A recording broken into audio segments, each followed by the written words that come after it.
दोस्तों, एक विधवा महिला होती है। वो महिला कहीं घूमने के लिए बाहर जाती है किसी काम से, और इसी बीच में होता है ऐसा है कि उसके पास एक फ़ोन होता है। उस फ़ोन में उसकी बहुत सारी यादें होते हैं, उसके पति की फ़ोटो होती है। तो वो फ़ोन दोस्तों कहीं गिर जाता है। वो महिला जो होती है पहले ही मुसीबत की मारी होती है, मजदूरी करके जैसे तैसे अपना गुजारा करती है, लेकिन जब फ़ोन गिर जाता है तो वो बहुत ज़्यादा दुखी हो जाती है। दोस्तों, वो विधवा महिला जो होती है जब फ़ोन गिरने के बाद में अपने घर पे आती है, काफ़ी फ़ोन ढूंढती है लेकिन फ़ोन मिलता नहीं, और वहीं पर वो फ़ोन किसी दूसरे व्यक्ति को मिल जाता है। तो जिस व्यक्ति को मिलता है दोस्तों, होता तो अच्छे घर से है लेकिन उसके मन में लालच आ जाता है और उस फ़ोन को स्विच ऑफ कर देता है। और दोस्तों, स्विच ऑफ करने के बाद में जब वो कई दिन के बाद स्विच ऑफ खोलता है तो दोस्तों उसमें जब गैलरी वो देखता है तो गैलरी देख करके उसकी आंखें भर आती हैं और उसके मन में एक ऐसी चीज़ आती है जिससे दोस्तों उस विधवा महिला की ज़िंदगी ही बदल जाती है। तो जानेंगे दोस्तों इस कहानी में। उम्मीद करते हैं ये कहानी आपको अच्छी लगेगी। दोस्तों, कहानी अच्छी लगे तो लाइक करना और मेरे लिए चैनल सब्सक्राइब कर देना, जिससे मैं ऐसी वीडियो आप तक लाता रहूं। तो चलते कहानी की तरफ। दोस्तों, ये कहानी है बेंगलोर की। बेंगलोर में एक जगह पड़ती, एक छोटा सा गांव पड़ता है। उस गांव में एक परिवार रहता है, बड़ा हंसी खुशी से परिवार रहता था। उसमें एक महिला होती है जिसका नाम राधिका होता है। राधिका अपने पति के साथ बहुत ज़्यादा खुश थी। उसका एक छोटा बेटा था। समय दोस्तों धीरे धीरे गुजर रहा था और कुछ समय बाद होता ऐसा है कि उसका पति ख़त्म हो जाता है। दोस्तों, जब पति ख़त्म हो जाता है तो बहुत ज़्यादा वहाँ पर दिक्कतें आने लगती हैं, और उसके बाद में उसके ससुराल वाले कुछ ऐसे थे कि उसे निभाने नहीं देते हैं। तो वहाँ से वो दोस्तों कुछ दूरी पे जाके एक गांव में किराए का घर ले लेती है, उसमें रहने लगती है और मेहनत मजदूरी करके दोस्तों वो अपना घर का गुजारा करती है। समय दोस्तों धीरे धीरे कटने लगता है। उसका जो बेटा होता है धीरे धीरे बड़ा होने लगता है, और एक समय ऐसा आता है जब वो घूमने किसी काम के चक्कर में बाहर जाती है अपने गांव से दूसरे जगह पर। दोस्तों, उसका एक फ़ोन था जो कि ओप्पो कंपनी का था, और उसमें उसकी बहुत सारी यादें थीं। जब उसके पति थे तब की फ़ोटो थी, वीडियो रिकॉर्डिंगें थीं। दोस्तों, उसी को वो देख लिया करती थी और अपने दिल को तसल्ली दे लिया करती थी। लेकिन एक समय ऐसा आता है कि धोखे में उससे वो फ़ोन गिर जाता है। जब फ़ोन गिर जाता है और उसे नहीं पता चलता है कि मेरा फ़ोन गिर गया है, और वो जब घर आती है तो अपने बैग में, अपने जो थैला होता है उसमें वो फ़ोन ढूंढती है, लेकिन दोस्तों फ़ोन मिलता नहीं क्योंकि फ़ोन तो गिर चुका था।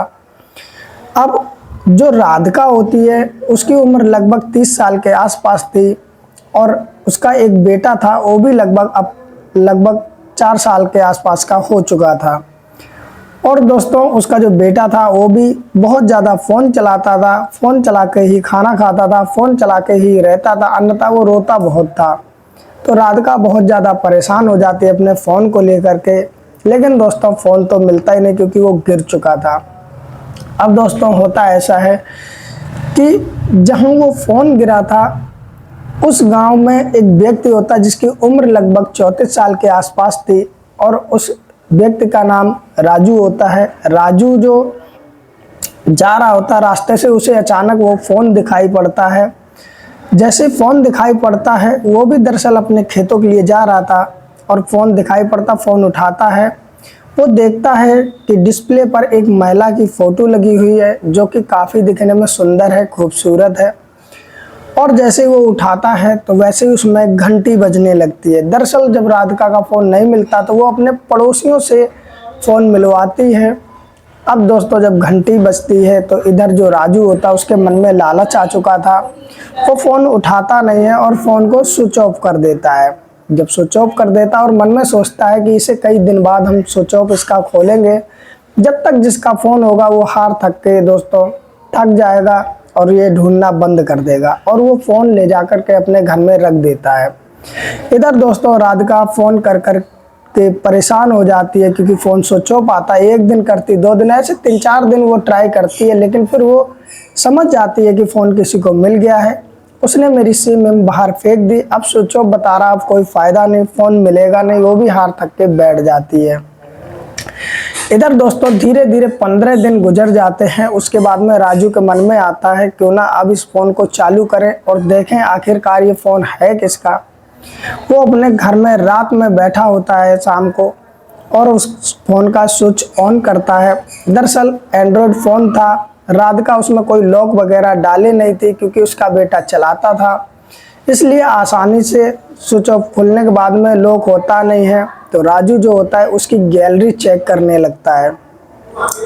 दोस्तों पहले फ़ोटो आती है राधिका की शादीशुदा की, जो उसके पति के साथ एक पार्टी में गई हुई थी। वहाँ वो डांस कर रही, उसका पति भी डांस कर रहा है। उसके बाद में दोस्तों कुछ फ़ोटो ऐसी होती है कि उसने बेटे को जन्म दिया। उसके बाद घर की होती है, उसके पति के साथ की फ़ोटो होती हैं। दोस्तों बहुत ही सुंदर लग रही थी राधिका मेकअप में, लेकिन जैसे जैसे फ़ोटो आगे बढ़ती चली जा रही थी, अचानक एक ऐसी फ़ोटो आती है जिससे राजू का दिल बैठ जाता है। दरअसल राधिका का पति खत्म हो चुका था और राधिका बैठी उसके पास रो रही थी। जैसे ही वो ये फ़ोटो देखता है दोस्तों, उसके आंखों में आंसू भर आते हैं। वो मन में सोचता है कि किसी की खुशहाल ज़िंदगी चल रही थी इतनी अच्छी, और अचानक ऐसा कैसे हो सकता है। लेकिन जो हो गया, ऊपर वाले जो मंजूर है वो तो हो ही गया। अब दोस्तों राजू और धीरे धीरे आगे स्वैप करता जाता है, फ़ोटो देखता जाता है। उसके मन में आ जाता है कि मुझे ऐसा नहीं करना चाहिए था, जिसका फ़ोन है उसको फ़ोन लौटा देना चाहिए था, मैंने बहुत बड़ी गलती कर दी। आगे वो देखता है, वो कहीं और पे पहुंच जाती है, एक टूटे फूटे मकान में। कई फ़ोटो ऐसी भी होती है जिसमें वो खेतों में काम कर रही है। दरअसल राजू समझ चुका था कि कोई महिला जो कि ऊपर वाले ने सता दी है और वो बहुत ज़्यादा परेशान है, खेतों में मजदूरी भी करती है और उसी का ये फ़ोन है। दरअसल राजू के मन में अब लालच ख़त्म हो जाता है, क्योंकि उसने उसकी पूरी गैलरी देख ली तो काफ़ी हद तक उसकी जीवन जो होता है समझ में आ जाता है राधिका का उसको। तो वो सोचता अब ये फ़ोन मैं किसी भी तरीके से उस महिला, जिस महिला का है, उसको लौटा दूंगा। दरअसल इधर जो राजू था उसकी भी पत्नी खत्म हो चुकी थी, उसके कोई बच्चे थे नहीं, इसलिए वो भी घर पे अकेला रहता था और उसके पास काफ़ी ज़मीन थी जिसमें वो खेती करता था और आदमी महिला सभी को मजदूरी देता था और काम करवाता था। घर भी काफ़ी बड़ा था। अब दोस्तों वो इंतज़ार करता है कि शायद कोई इस फ़ोन पे फ़ोन कर दे, लेकिन दोस्तों राधिका तो हार थक के बैठ चुकी थी, उसे पता था अब फ़ोन मिलेगा नहीं। 2 दिन तक कोई फ़ोन जब आता नहीं तो राजू उसी नंबर पर बैक कॉल कर देता है राधिका के ही फ़ोन से, जिससे कॉल आ रही थी। जैसे ही फ़ोन उठाता है राधिका की पड़ोसन, वैसे राजू कहता है कि दरअसल ये फ़ोन मुझे गिरा हुआ पाया है, ये जिसका फ़ोन है उससे मेरी बात करा दो। तो जो पड़ोसन होती राधिका की, वो तो जानती थी कि राधिका का फ़ोन खो गया है। वो भाग करके आती है, राधिका को बात कराती है। राजू बोलता है कि ये फ़ोन आपका है, तो राधिका रोते हुए बोलती है हाँ ये भाई साहब फ़ोन मेरा है, ये फ़ोन मुझे दे दीजिए, इसमें मेरी बहुत ज़रूरी यादें हैं, बहुत पुरानी यादें हैं। एक फ़ोन ही सहारा है जिसके चलते मैं ज़िंदगी काट रही हूँ और ये फ़ोन भी मुझसे गलती से गिर गया। तो राजू कहता है ठीक है, ये फ़ोन तुम्हारा है, तुम ले जाओ।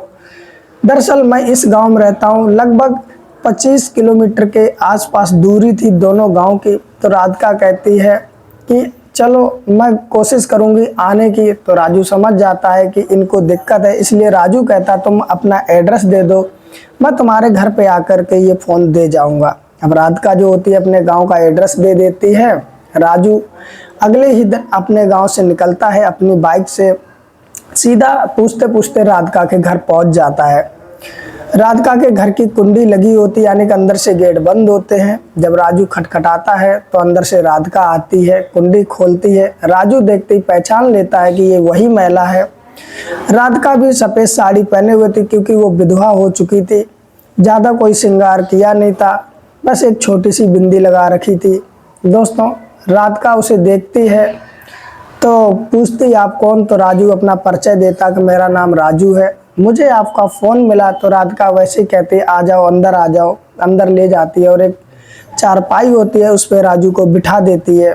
बिठाने के बाद में राजू से कहती, भाई साहब आपकी बहुत मेहरबानी जो आज के समय में आप फ़ोन देने चले आए, अन्यथा आज के समय में कौन फ़ोन देता है, इतना महंगा फ़ोन है मेरे लिए। राजू कहता है कि मेरे लिए कोई महंगा फ़ोन नहीं है, दरअसल ये आपका फ़ोन है, ये आप फ़ोन रख लो। राजू जो होता है उसका फ़ोन उसे दे देता है। राधिका चेक करती है अपनी गैलरी, सारी फ़ोटो ऐसी होती है, फिर भी पूछती है कि कुछ किया तो नहीं डिलीट वगैरह, तो राजू मना कर देता है कि नहीं हमने कुछ डिलीट नहीं किया। अब राधिका के आंखों में आंसू भरे आते हैं और राजू का बहुत बहुत वो धन्यवाद करती है। दरअसल राजू देखता है राधिका बहुत सुंदर थी, उसके मन में भी उसे लेकर दया आने लगती है। फिर वो पूछ लेता है कि बुरा ना मानो तो मैं कुछ बात पूछ सकता हूँ। तो राधिका बोलती है पूछो। तो राजू पूछता है कि आपके पति का देहांत कैसे हो गया और ये आपका मायका है या ससुराल है। तो राधिका रोते हुए बताती है कि दरअसल मेरे ना ही ये मायका है ना ही मेरी ससुराल है। मेरे जब पति ख़त्म हुए थे तो मेरे ससुराल वाले बहुत मुझे परेशान करने लगे और मायके वालों से जब मैंने कहा तो उनने भी कुछ मदद नहीं की, इसलिए मैं वहाँ से आकर के अपने ससुराल से यहाँ पर किराए पे रहने लगी। ये मकान मेरा नहीं, किराए पर रहती हूँ और उसके बाद मैं मेहनत मजदूरी करके घर का गुजारा करती हूँ। और ये मेरा बेटा है, इसे ज़्यादा शौक़ है मोबाइल देखने का, जब से मोबाइल खो गया ये भी बहुत ज़्यादा रोता है। और मेरे पति की जो मृत्यु है वो बीमारी के चलते हो गई। मैं बहुत खुश थी अपनी ज़िंदगी में, लेकिन अब क्या ही बताए ज़िंदगी नरक बन चुकी है। इतने में उसका बेटा बोल पड़ता है कि हाँ, मकान मालकिन भी किराया मांग रही थी, वो भी चिल्ला रही थी। अब उसे तो समझ होती नहीं है कि क्या बोलना चाहिए क्या नहीं बोलना चाहिए। राधिका अपने बेटे की तरफ देखती है और कहती चुप हो जाओ, बड़ों के बीच में नहीं बोलते। राजू बोलता है कि तुम्हारा कितना किराया चढ़ा हुआ है इस मकान का। तो राधिका बोलती 3 महीने का किराया हो गया है, यहाँ पर खेती पाती में इतना ही कमा पाती हूँ जितना कि घर चल जाए, आगे क्या होगा मुझे खुद नहीं समझ में आ रहा है। राजू बोलता है कि एक काम करो, अगर तुम बुरा ना मानो। तो राधिका कहती क्या? कहते तुम मेरे साथ चलो, मेरी खुद की बहुत ज़्यादा खेती है, मैं बाहर के मज़दूर रखता हूँ, इससे अच्छा है कि तुम वहीं पर मज़दूरी किया करो और मेरा घर भी बहुत बड़ा है, तुम मेरे घर पे रह सकती हो, मैं तुमसे कोई किराया नहीं लूँगा और मुझे गलत मत समझना। अब राधिका को समझ में नहीं आ रहा था आखिर करे तो करे क्या। ससुराल वाले साथ नहीं देते, मायके वाले साथ नहीं देते। अब राधिका बोली ऐसे कैसे चले जाएं जब तक इनका किराया ना दे दूं। तो राजू जो होता है वो पैसे निकालता है जेब से, पूछता है राधिका से कितना किराया है, तो वो बताती है और राजू पैसे दे देता है राधिका को और कहता है कि तुम एक काम करो, अपने मकान मालकिन को ये पैसे दे दो। तो राधिका वो पैसे लेने से मना करती कि ऐसे कैसे ले लें, हम आपको जानते नहीं। तो राजू कहता है चलो कोई बात नहीं, तुम अगर इच्छा है तो मेरे साथ चलो, मेरे खेतों में काम करना और उसी में ये कटवा देना। तो राधिका कहती ठीक है। उसके बाद में राजू वहाँ से चलने लगता। तो राधिका कहती है चाय पी लो, मैं कैसी हूँ, मैंने तुम्हें चाय के लिए भी नहीं पूछा। राजू जब उसकी कंडीशन देखता है तो वो कहता है कोई नहीं, आज नहीं फिर कभी पिएंगे। और राजू कहता है मैं कल तुम्हें लिवाने के लिए आऊँगा, तुम अपना सामान तैयार रखना। थोड़ा बहुत सामान होता, ज़्यादा होता नहीं है। इधर राधिका अपने मकान मालिक को किराया देती है और कह देती मैं कल खाली कर दूंगी तुम्हारा मकान। अगले दिन होता है, राजू लेने के लिए पहुंच जाता है राधिका को। राधिका अपना सामान लेकर के एक गाड़ी होती लोडर उसमें रखती है और वहां से निकल लेती है, क्योंकि राधिका यहाँ के लिए भी अनजान थी और जहाँ जा रही वहाँ भी अनजान थी। दोस्तों राजू का घर जब आता है तो राधिका अपना सामान उठाती है, थोड़ा थोड़ा राजू हेल्प करवाता है और राजू एक कमरा दे देता है राधिका को अपने ही घर में, उसमें उसका सामान शिफ्ट कर देता और राजू कहता आज से इसे अपना ही घर समझना। दरअसल राजू ये चाह रहा था, राधिका की खूबसूरती देख करके उस पर उसे उसकी हालत देख करके दया आ जाती है। तो राजू के मन में भी आने लगता काश ये मुझसे शादी कर ले, मेरी भी पत्नी नहीं, मेरा भी घर बस जाएगा और इसका भी दुख दूर हो जाएगा। लेकिन एकदम कहे तो कहे कैसे। अब दोस्तों राधिका राजू के घर पे रहने लगती है और राजू अपने खेत दिखा देता है राधिका को, छोटा मोटा काम बता देता है और कहता मैं तुम्हें महीने में इतने रुपए दिया करूंगा। राधिका बहुत ज़्यादा खुश हो जाती है, राजू का धन्यवाद करती है बार बार कहती है आज के ज़माने में कौन किसका होता है, लेकिन तुम इतनी मदद कर रहे हो तो बहुत अच्छा है। अब दोस्तों राजू ज़्यादा उससे काम लेता नहीं, बस देख रेख करवाता था, बाकी मजदूर तो काम करते ही थे। समय दोस्तों धीरे धीरे गुजरने लगता है। राधिका देखती है कि राजू के घर में सामान बहुत ज़्यादा बिखरा पड़ा है, क्योंकि उसकी पत्नी तो खत्म हो चुकी थी, घर पे कोई महिला थी नहीं जो साफ सफाई रखे। राजू उतना ही करता था जितने में उसका काम चल जाए। राधिका दोस्तों उस घर को एकदम अच्छे ढंग से साफ सफाई करके, क्योंकि महिलाएं होती हैं ऐसी हैं, उन्हें कूड़ा करकट पसंद नहीं होता है, वो कहीं भी रहें साफ सफाई रखती हैं। तो जो राधिका होती है वो उस घर को साफ कर देती है एकदम, और एकदम उस घर को सजा देती है। जब राजू देखता है तो देख करके हैरान हो जाता है कि इस घर को इतना साफ तभी ये रहता था जब मेरी पत्नी थी, कि उस दिन के बाद अब ये साफ हुआ। तो वो राधिका से कहता क्या ज़रूरत थी इतनी मेहनत करने की। तो राधिका कहती है जब तुम कह ही रहे हो कि ये अपना घर है तो फिर इसे क्यों ना मैं अपना घर समझ के ही रखूं। तो राजू कहता है ठीक है। दोस्तों समय धीरे धीरे गुजरने लगता है। राजू और राधिका दोनों में हिल मिल जाते, क्योंकि एक ही घर पे रहते हैं, दोनों आपस में बातें करते हैं। जब वो हिल मिल जाते हैं तो एक समय ऐसा आता है कि राधिका राजू से कहती है कि तुम खेतों पर जा रहे हो तो लाओ मैं टिफिन तुम्हारा बना दूं, खाना क्या मैं बना दिया करूं। तो राधिका की तरफ राजू देखता है, उसके आंख में आंसू आ जाते हैं। राधिका पूछती है क्या हो गया। तो राजू कहता है ऐसे ही मेरी पत्नी पहले मेरे लिए टिफिन बनाती थी, खाना बनाती थी, दरअसल उसकी याद आ गई, आज मेरा आगे पीछे कोई नहीं है। राधिका कहती है आगे पीछे तो मेरे भी कोई नहीं है। तो राजू कहता है कि अगर तुम चाहो तो हम फिर से एक नया जीवन चालू कर सकते, नई दुनिया बसा सकते हैं। राधिका कहती मतलब। राजू कहता है तुम्हारे भी मायके वाले साथ नहीं देते, ससुराल वाले कोई तुम्हें साथ नहीं देते हैं, मेरे भी आगे पीछे कोई है ना, क्यों ना हम एक दूसरे से शादी कर लें और पति पत्नी बन करके आगे जीवन बिताएं। राधिका अपनी नज़रें नीचे कर लेती है और उसके आंखों में आंसू आ जाते हैं। राधिका भी चाहती तो थी कि राजू से शादी कर ले, लेकिन वो खुद कह नहीं पाई, क्योंकि उसे लगता था कि राजू ने उसकी मदद की, अगर दरअसल मैं ऐसे कह दूं तो राजू पता नहीं क्या सोचेगा, इसलिए दोस्तों वो कह नहीं पाई। जैसे राजू इतनी बात कहता है, राधिका राजू के गले लग जाती है और फूट फूट कर रोने लगती है और कहती है कि एक फ़ोन खोने की वजह से मेरी पूरी ज़िंदगी बदल गई, अगर ये फ़ोन ना खुआ होता ना ही तुम मिले होते, ना ही मेरी ज़िंदगी बदलती। राधिका हाँ में सर हिला देती है और एक अच्छा सा मुहूर्त देख करके राजू राधिका की शादी हो जाती है। राजू जो होता है राधिका का जो बेटा होता है उसे अपना लेता है, उसको अच्छे स्कूल में एडमिशन करा देता है, वो पढ़ने लगता है और राधिका फिर से राजू की पत्नी बन जाती है, यानी कि राजू की पत्नी बन करके घर को संभाल लेती है।